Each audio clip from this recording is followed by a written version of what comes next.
Pastor's Heart and Dominic Steele, and Personality Traits and Senior Pastors with John Forsyth and Rory Shiner. Now, a few months ago, two friends of mine who I have loads of respect for, they're having a little exchange on Facebook, and one made a quirky reference to the other about senior pastors and personality traits, and it caught my attention, and I rang them up a little while ago and said, what do you mean by that? We got talking, and I said, let's have this as a bigger discussion.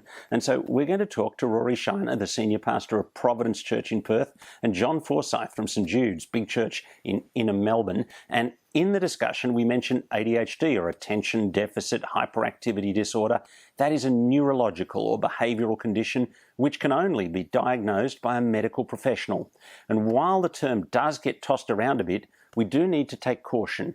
If you think you might have this condition and it's having a significant impact on your work and relationships, don't self-diagnose. Go see a health professional. And really, we mustn't go around saying we think somebody has this condition when there hasn't been a formal diagnosis. We don't want to feed a stigma around behavioural conditions or disability or mental health challenges. And so in this conversation, we do talk about certain personality traits, and perhaps that's more helpful to use as a term in our discussion. It is a wonderful thing that we're all different, that we all have our different personality quirks, but having some self-awareness about what we're like and how others can be so very different is really important to help us work and to relate to others in helpful and loving ways. And we mustn't use our particular personality type to justify any form of unloving or abusive pattern of relating. And you'll see Rory and John say some very important things to help us think through better this kind of understanding in the way that we relate as staff teams of churches. Rory, what did you mean by that, senior pastors and undiagnosed ADHD? Well, yeah, I think I want to begin by saying that it's definitely undiagnosed. So I don't want to, people who have properly diagnosed clinical conditions and so on, I don't want to kind of jump in or claim too much for it. But talking to a medical friend who knows me well, he said, oh, you probably would have got something like that diagnosis growing up if that had been more prevalent in the time. But what we meant in the more kind of folksy way we were using the language was just that kind of personality type that's, a bit like the, if you've seen that, the film Up, those dogs that are just trying to have a conversation and then they go, squirrel, squirrel. And every time a squirrel comes past, they can't help but have their attention drawn away. And I think I've got that personality type that's interested in 100 things at once. It's got, I think I've got 12 browser windows open on my computer at the moment. And I think there's strengths and weaknesses for that sort of personality type in Christian ministry. That's what I was reflecting on. And you related to that, John? I certainly did. And reflecting on Rory's point too, I think I just presumed that was normal and that was how normal people worked. That is, I call it kind of a non-linear way of working. I too have 12 would see a small number of browser windows open. I think I'm reading about 7 books at the moment, all at the same time, jumping between them. When I get bored of one, I'll jump to the other. And it's that kind of, there's something new and jumping back and forth. And I just presumed everyone was actually doing it that way. But then I've discovered with my own staff team, of course, different staff members work differently. And I've got to be careful that because I'm kind of bouncing around the room a bit, they might not be bouncing around the room. And I've got some unusual stories of my staff kind of are worried when I walk into the room what's going to happen. So they're avoiding eye contact with me at certain times of day. So what are the frustrations on the staff team, John? Oh, for me, probably a few. I think one of the things is a bit like Rory. I can change subjects quite quickly and jump from thing to thing, and I haven't given people a chance to keep and catch up. And my mind's already 18 steps ahead, and I haven't considered perhaps all of the 17 steps between those 18 steps. Right. I'm always thinking of ideas, potential things, but we need to kind of, I think, as leaders particularly, be aware of where our staff are at, and we're there to help grow and develop them as people. So we want to spend time at their pace and the way that they work. And so, for example, I know that about 2 o'clock each afternoon, I'll be bored. No matter what I've been doing, I'll be bored, and I'll want to have a conversation with somebody. And so I'll wander around our office to look to have a conversation with somebody. And my staff will be eyes to their computer or their Bible to ensure that no one makes eye contact with me, because they know that they'll lose 15 minutes of their life they won't get back. Rory Shiner, you're smiling. Yeah, it's very, very relatable. And I mean, my kind of basic theory is that you've got to lead and work from within your personality type. So I think that's just a truism. But I think it's worth. I went from thinking that the way my personality impacted our ministry team and my marriage as well. I just kind of thought, how is this not fun? How would it not be fun to be in a team where you just got lots of new ideas and we've got a staff team that the other staff refer to euphemistically as dynamic, and they'll often, if we're onboarding new people, they'll say it's very dynamic, which is a euphemism for the things that John has just described.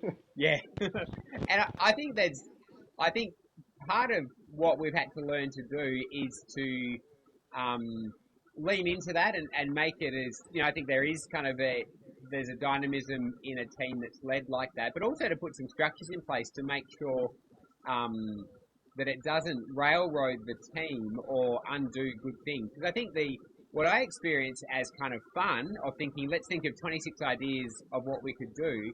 If you're a personality type that's not like that, there's other people on our team and my wife in our marriage, in the early days, I'd be kind of announcing all these ideas of things that we could do, which I maybe in the cool light of day thought there was a 5% chance of actually happening.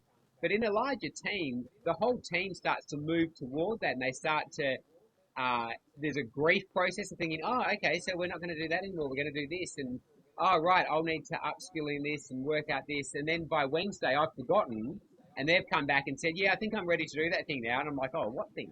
And that's, I think I've had to learn how to filter a bit of that, and also, especially to put people in place that make sure that of the 26 ideas on Monday, that which of them really deserve an airing and so on. Because I think it can the bigger the team gets, the more it's impacted, and sometimes negatively impacted by that more kind of bounce around the room personality type.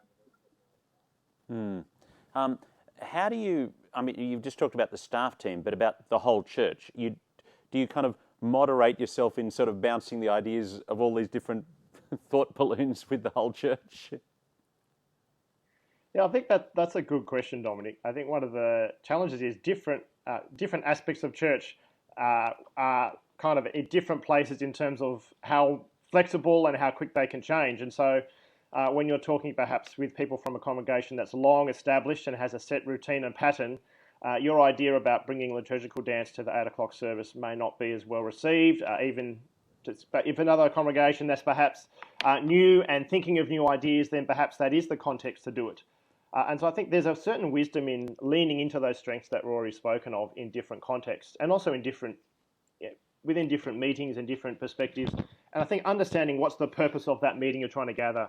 Is this a meeting where I can lean into those strengths, or this one's where I'll have to pull back perhaps and try to get a structure or an order a bit more than I would normally? So I think there is certainly wisdom that I've learnt in that I can't just apply myself the same way in each ministry context, but I have to think more about the bigger picture of each of those contexts. What's our goal in this meeting? What's our goal for this congregation? Then start bringing my flavour of crazy to that, hopefully in a helpful way. Do you find, John, that the senior minister role works well with this personality type? Because there are so many different tasks. I mean, if I think about my day today, I think there's probably 12 major things I need to get done, and all of them are quite different. I think absolutely, for me anyway, from my experience is similarly, you can go from some very serious counselling with someone, perhaps doing a funeral preparation with a family, to organising a roster, to writing a sermon, to doing some governance, to thinking up some new ideas for a mission happening over Easter. And because I'm excited by those things, I will lean into them and find great joy in them. And I think as a senior minister, yes, absolutely. And those things I find encouraging and exciting. But there are also things as a senior minister you have to do that can be those predictable reporting things that can also be draining as well. So I think certain aspects of being a senior minister absolutely fit with that. In my case, high change personality might be rather than undiagnosed ADHD, but high change, likes new things personality. But the danger is I'll neglect the things that need to be done regular and predictable, which I can find more draining because they're not new and changing every 2 minutes. I mean, I relate to that, and I know some of my staff are much, much more stable and ordered than me, and so I really appreciate having them on the team, because if everybody was like me, we'd be in major trouble. I think my staff are very happy that everyone's like me as well, and I think that's a good point. You want to be recruiting staff that are not like you, because it would be a disaster. Our church would be a disaster if they were all like me. But we've got those people who are very ordered, structured, great at implementation, like my staff are extraordinarily capable, and I think we have a fantastic team because of that. We complement each other and have high trust. But that's something we've got to work on as well. Rory, how do you go with your one-on-one work in progress meetings with staff teams, and how do you reckon this aspect of your personality impacts that? One of the ways we've built, so I've got a executive pastor here, a guy called John, who is very opposite to me in a really complementary way. So very sequential in his thinking and able to push back on me and say, no, if we start those three things now, we'll do none of them well, and so on. And so he's been really helpful in being a bit of someone who triages things and makes sure things happen sequentially. And in our staff team, he runs our meetings. So I attend our meetings and have points where I'm making contributions from where I stand. He manages our business, and that's been, I think, a really helpful thing for the staff. And he does most of the meeting one-to-one with the staff. That's that more managerial type of meeting, not in the negative sense of the word, but in the sense of just making sure, what did you say you were going to do last week? Did you have the resources to do it? Did you get it done? What are you working on next? And I meet with the staff on a fortnightly or monthly basis, depending on a few factors, and that's much more of a more altitudinal, longer, more reflecting on their roles in the long term and stuff like that. So that's the way we've tried to manage it as a staff team, to try to get the best of both worlds, of the more kind of sparky, we could do this, and I think I'm naturally optimistic, which I think also goes with the territory, that I tend to think things will happen faster and be better than they often turn out to be. And he's good at putting more of a break on that and saying, well, look, here's a more realistic take on what will happen. That's how we've broken it down in the staff team. What have you done in that regard, John? In the meetings that are more governance focused, I don't chair them. So I've got a very, very good chair of parish council, and in Victoria anyway, the vicar or senior minister is the provisional chair, but can offload that, and that's very good because it allows me to be present in the meeting rather than thinking about how to run a meeting well. For staff meeting, we have a general staff meeting and prayer where we have lunch together and pray and just have a few briefings out, and that's relatively relaxed and casual. So that's just a kind of a pastoral meeting for all of us, because being a bigger staff team, we often don't see each other on Sunday because we have more than one campus, and it's just a good chance to touch base and see how we're going. And I'll meet just with senior staff. I don't meet with all our staff team. I just meet with all our senior staff team on a weekly basis, on a fortnightly basis. And what I've learned is I have to change the way I meet with different staff, and this has been a learning experience. Is I just assumed that everyone would like to have the senior meeting with the senior minister the way I would. But of course, that's not the case. And so I've actually changed the way I meet with different staff. That's best for them. Now, there's a joy in that because I like change, but there's also an awareness that I've got to remember this is not the way I've got to do it in the way that actually best suits and grows that person on our staff team, not just the way I want to do it. And that's been a learning experience, but one I think I really enjoyed, and I think I really enjoy that meeting with our staff. I think they're capable, and I think, like Rory said, it's investing in them as people, not just saying what's your outputs, but how do we grow this person as a minister of the gospel? And the key part of that is their own personal, spiritual growth, but also the kind of things that they have to do on a week-to-week basis as well. So while we've got you, how do you vary those different meetings depending on different staff? I would ask different questions, and I think I assume a different starting point. So some of my staff are extremely experienced and are much closer to a peer to me than other staff. And so I'm probably would approach it more of as a fellow peer, how are we looking at this thing together? some of the more junior staff, I might have a slightly more directive approach when I'm saying, well, have you thought about X, Y, and Z? Have you reflected on how this would happen? And we'll kind of perhaps problem solve some things a bit more with having a bit more wisdom than they do. And different staff are wrestling with different things and of different challenges in their ministry context that require a different approach. And so we might be working on some skills with one set of staff or something else with another set of staff as well. Mm-hmm. Rory, what about when it comes to preaching? How does this personality type impact your preaching preparation and then perhaps your overall style as well?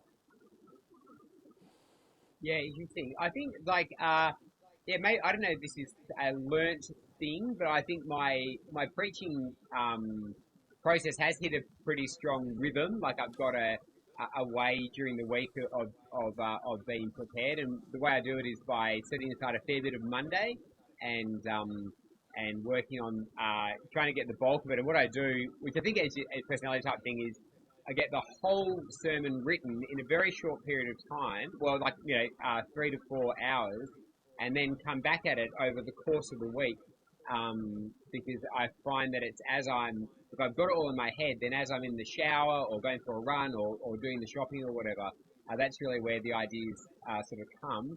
And so having it up the front of the week means I avoid being that kind of, finished at 1 o'clock in the morning person, which is in my remit, but not actually. I think it actually leads, in my case, to kind of bad results because the creativity comes as the stuff's been digested over the week. We have a system at our church where we write devotions and put them in the app, and then we do Bible studies in the wake of the sermon and so on. And so one of the good things for me is that me being prepared by Thursday is necessary for everyone else to do their thing. So that's forced on me a certain amount of kind of rhythm and discipline that's ultimately been really, I think, helpful in the preaching work. Interesting. You don't find that the magic happens in the last 36, 48 hours? Yeah, no, it does. I think that's true. So I think cramming, having it kind of 90% ready before the weekend means that last, as I'm kind of, gearing up Saturday afternoon to Sunday, that's often where it's the seasoning goes on and the sparky stuff comes into it. I think that is true. John, you shared a story about Mark Dever and William Taylor in sermon preparation that intrigued me. Yes, it was I think my first year out of college, they ran a post-college training or a conference. I can't remember exactly what it was. And William Taylor and Mark Dever were both speaking at it, and it was a fantastic conference. And they were sharing how they do sermon prep.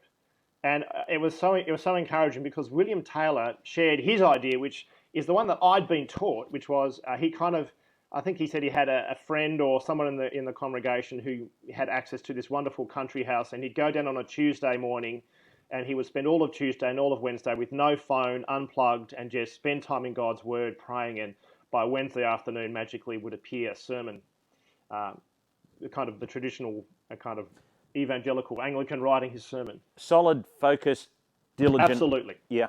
And then Mark Dever got up and spoke and said, well, I've got a room with a 20-foot table, and I write my sermon from Monday to Friday, and everyone who comes in, I bounce ideas off them.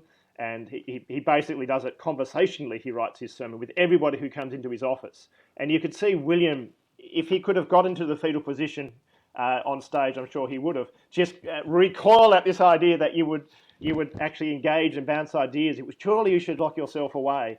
And I thought, oh, good, because I'm much more down the Mark Dever end than I am down the William Taylor end. And I would sit in cafes and talk to the barista about what he thought this would be, or the people I knew, because I thought I'm an external thinker. So for me, bouncing ideas off other people is very, very helpful. And we've started what we now call the hour of power on our staff team, because we've got more than one service at the same time. We have more than one preacher on a Sunday.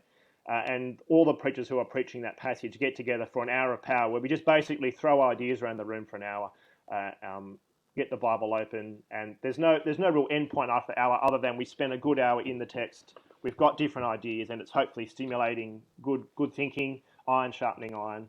And so for my writing, it's less linear than understanding by Monday I've got a draft. It's a bit like I think of it, a chess piece. It's like the knight who kind of jumps around, and sometimes I'm written by Monday, other times on Thursday night I'm still bouncing around ideas, but yet it always seems to land itself pretty well. And I'm not a last minute person. I try to get things done before then because I think it's good to be with my family for some period of the time on the weekend.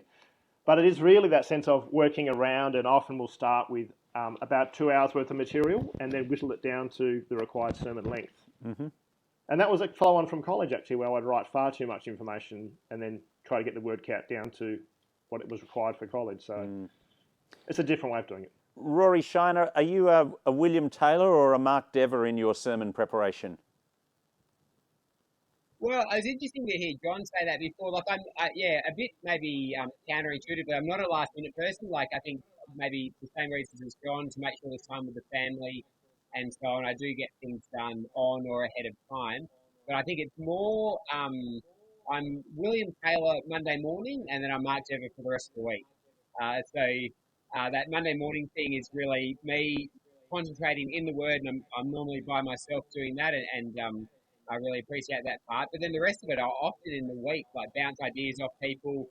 Similar to John, we've got a thing called Tackle the Text, where it's the whole staff team together, sparking ideas, and having had that kind of more sequestered time on Monday, the rest of the week I'm kind of in everyone's ear, like trying out ideas and that sort of thing. So that's the kind of process we've landed on here.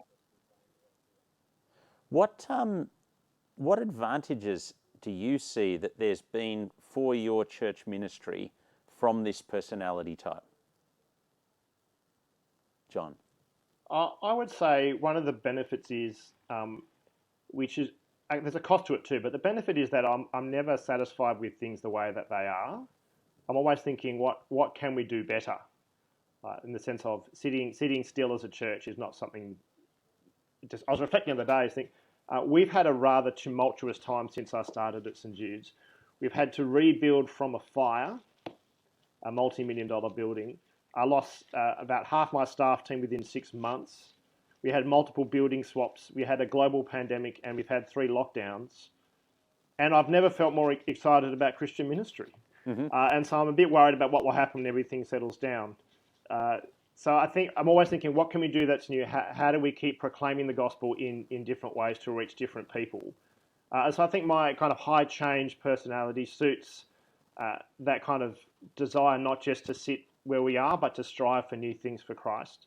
And also to think creatively about that, to think, what are some ways that we can do things that build off what we've done, that grow off our resources, but perhaps try something completely different that reaches new people or reaches existing people in a new way.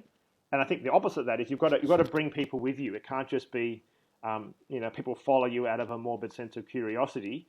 They've got to be on board with the vision. And so I'm thinking about how I slow my thinking of change down to enable people to come and see the reason why I think this is a good idea. And particularly because my staff team is so excellent, they can do it far better than I could. So to have them on board makes it a lot easier. Rory, you're satisfying your need to change from going from the pandemic to a building project. Yeah, similar to John. I think there is a dynamism in that I don't find. There's things I find really hard about ministry, and probably like all of us, I assume points where you thought maybe I can't cope or keep going. But the dynamism hasn't been one of them. Like, I think that moving from thing to thing has been one of the advantages. It's probably, I know you've done stuff before, Dominic, on the struggle to attract senior ministers. And I feel like one of the things I want to say is it's really exciting. It's a really exciting way to spend a life, and very stimulating, because at 1 minute you're like a scholar, then next minute you're like a counsellor, next minute you're like a building project manager, and it is very stimulating like that. I noticed that all three of us are in similar areas of our respective cities, and I wonder whether there's in the inner city of cities, there's a higher, because the population's changing a lot, maybe there are areas that are well suited for this, whereas I guess that if I were in a very stable country town, I might find that a little more difficult, where it's a much more rinse and repeat, long term kind of ministry. But I think all things being equal, being the senior minister of a church, especially in areas like the areas that our churches represent, is an incredibly stimulating way to spend your working life. Yeah, I'd agree, Rory. I think I've got the best job in the world. I can't think of a better job than to be a senior minister of a church in the inner city of a big city that has so many opportunities for gospel ministry, with a highly capable staff. Don't get me wrong, there are lots and lots of challenges. That's part of the joy, but there is no better job, I think, really, than doing gospel ministry in a city where people need to know about Christ when you're growing people up, and there's so many different options available. For me, it's very attractive, and I know when I became a senior minister, I said this will be the hardest year of your life. They say transitioning from being an assistant minister to being a senior minister, and I was an assistant minister for about 8 years, so a relatively long time. But it was the hardest, but I would argue it was actually the most enjoyable as well. I don't think those two things are necessarily in opposites. I think it was the hardest. It's the hardest job I'll ever love in some ways, and so to be stimulated by gospel ministry is a great joy.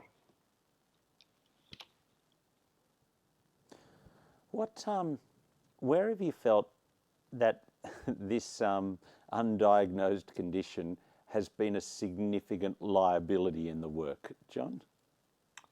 I think when Rory spoke of rinse and repeat, that was certainly something that I can relate to. Routine is I like rhythm more than routine, so I can kind of bounce it off and do things different. But there are some things that need to be done that are routine, and that's a good thing actually. We need things that are routine and planned, and that just drains me of energy and can be exhausting.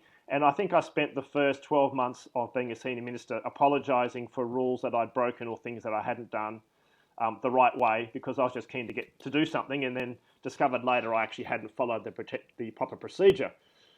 And so I had to kind of repair some relationships. As you say that, I find myself setting up systems and then rebelling against them. Do you do that, Rory? Yeah, absolutely. And I think it is. I think that's a genuine frustration for people who put things in place, and then I've been part of putting them in place and saying, "Oh, we really need this," and then I just want to, that's right, rebel against it or ignore it. And I think you really need both. You do need that dynamism, but you also need some of those things. They just need time to work their ways out, and the benefit they bring is in the rinse and repeat, and the long obedience in the same direction is a really crucial part of ministry.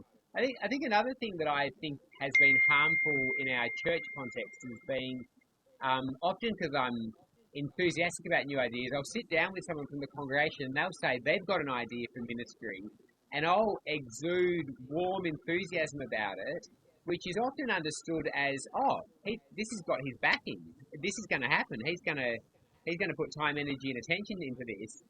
Whereas what I meant was, I like you, and I think these things are cool. And in a world of non-competing, time, energy, and attention, of course we do it. But it's created. I've had to repair damage on the things that John said about not following the procedure. And also at a more, I think a thing that's been genuinely painful for people, of having to go back and say, listen, I really, I haven't, I've had to learn how to recommunicate, apologise to people, learn how to communicate and say, look, I do think that's a good idea. I don't think we'll give it resources this year, but thanks for offering it. Someone once said to me that people walk away from meetings with me, even when I've said no, with a twinkle in their eye, thinking, I bet he'll say yes eventually. And I think that can be, relationally damaging, because then the experience is that you've undertaken a commitment that you haven't followed through on. So that's been a painful one for me to learn, I think more recently. John, you're nodding there as if that's been part of your journey. Thinking, as someone who likes ideas, often you're thinking, that's a really good idea. You're not thinking, we should start this next week. But the problem is you're projecting exactly what Rory said. You're affirming the person, saying, yes, that is a good idea. Therefore, we will be starting that next week, next month, whatever it is. Whereas I'm just excited by the fact there's something new to think about. And And it may or may not happen, but you're kind of excited by the very process itself. And that can be a big danger, I think. You need to be very clear about what your processes are. And so I'm, once again, blessed by staff and parish council who help put in good processes that help me to think through, okay, once you get to a certain size, you can't just, on the spur of the moment, as a senior minister, decide to do X, Y, and Z. There's repercussions and things that need to be put in place. So they say, well, if you want to do it, here's a way to plan it to ensure that we've got the right resources and the governance behind it and that people are cared for, and you think, oh, that's actually really good. And it just slows, not my enthusiasm, but perhaps my thinking down a bit. Well, John Forsyth and Rory Shiner, thank you very much for that, and you've helped me see that I'm not going mad. Well, you're going mad with us, Dominic, I think might be the fair way of putting it. We're all in this together. My guests on the Pastor's Heart, Rory Shiner, the Senior Minister of Providence Church in Perth, Western Australia, and John Forsyth from St Judes in Inner Melbourne. This has been Dominic Steele, and we'll look forward to your company next Tuesday afternoon.